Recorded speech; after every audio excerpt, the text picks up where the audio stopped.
When Mortal Kombat 11 was announced late last year, I was impressed with what I saw, but the most shocking thing to come from the game announcement was that it was getting a Switch version.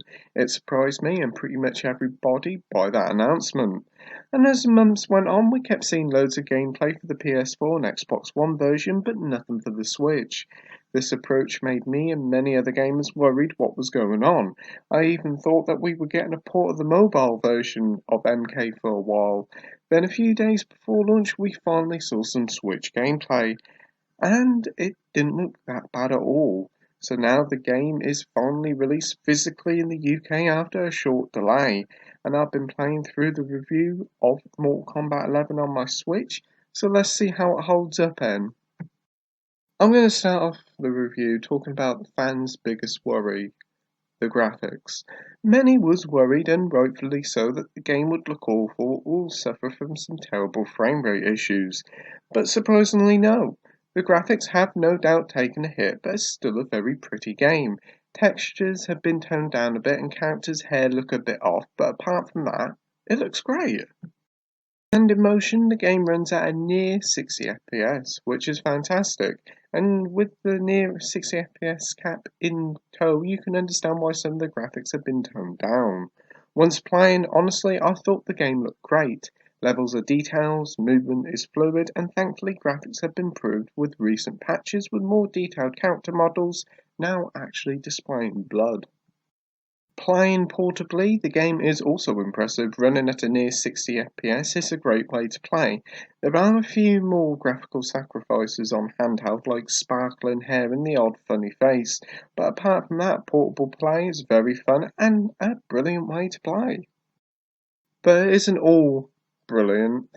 For me, the only real ugly looking thing in the game is the crypt. On other consoles, it's a really nice looking mysterious area full of secrets and that. But on Switch, frankly, it's a mess. It does run, but the graphics have taken such a hit you'd mistaken it for an early PS2 game. As a load of the area hasn't any textures and the game has a constant Nintendo 64-like fog use here to load the crypt in bits and pieces.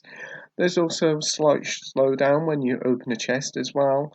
This is by far where the biggest compromises are made. Playing the portably isn't that bad, but on the big screen it's ugly, and it does make me wonder whether they should have took a different approach to the crypt on Switch.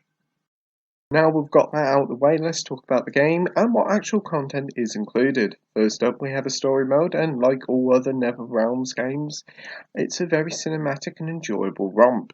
The gist of the tale is that Raiden is continuing his power grab, only for a new threat called Chronica to show up and literally turn the Mortal Kombat universe on its head by bringing back old version of characters as well as a load of new faces. Its story is a blast, and the game has loads of fun with the time-bending towel, and the story length is very decent, around the 6 to 8 hour mark. The single player stuff continues with the Towers of Time, which are a selection of ever changing towers of opponents to fight, with plenty of unlockable stuffs to get for completion. These towers change every few hours and the rewards are always different. There's a few single player ones that teach you the basic of towers, and towers specifically for characters. This is where the main amount of time you'll spend will be in if you're primarily playing in single player, and it is pretty enjoyable. The only thing I'm not that keen on is the constant use of consumables to help make fights easy. I wish the many different effects would affect both players instead of just one. Taking a leaf out of Injustice 2, the gear system from that game returns in some form here. Each character has different colour and types of costumes, as well as 3 different cosmetic items that can change your appearance, and they can all be upgraded. There's literally hundreds of different pieces of these bits and pieces to unlock, and you get these by completing towers, challenges, tutorials. Basically every mode unlocks something, but the majority of the unlocks come from the crypt. Talking about the crypt, the returning mode contains secrets galore, and this is easily one of the most impressive takes on the crypt the series has ever seen. You arrive on an abandoned island, and there you unlock chests, solve puzzles, and find loads of secrets. Inside chests is all pretty much random loot. What you find, you might get some cosmetic items, cosmetic art, consumable. It's really pot luck what you actually get. As for how you unlock these chests, you unlock these with 3 different in-game currencies. It's baffling decision by NetherRealms to boggle the game down with so many currencies. Admittedly, the game's progression system has improved a lot since launch, and the extra currency included in an update helped. It's just that I'm not really that keen on this approach, and it feels very much like a mobile game this way. Anyway, back to the positives now, and the game's tutorial is top-notch with a really detailed and in-depth tutorial showing you the exact moment to press a button, as well as the importance of frame times, as well as the game's many iconic fighting mechanics, like its fatal blow and the game's gory and iconic fatalities. It's really user-friendly and one of the most impressive fighting tutorials out there that can easily turn a novice into a pro in little to no time.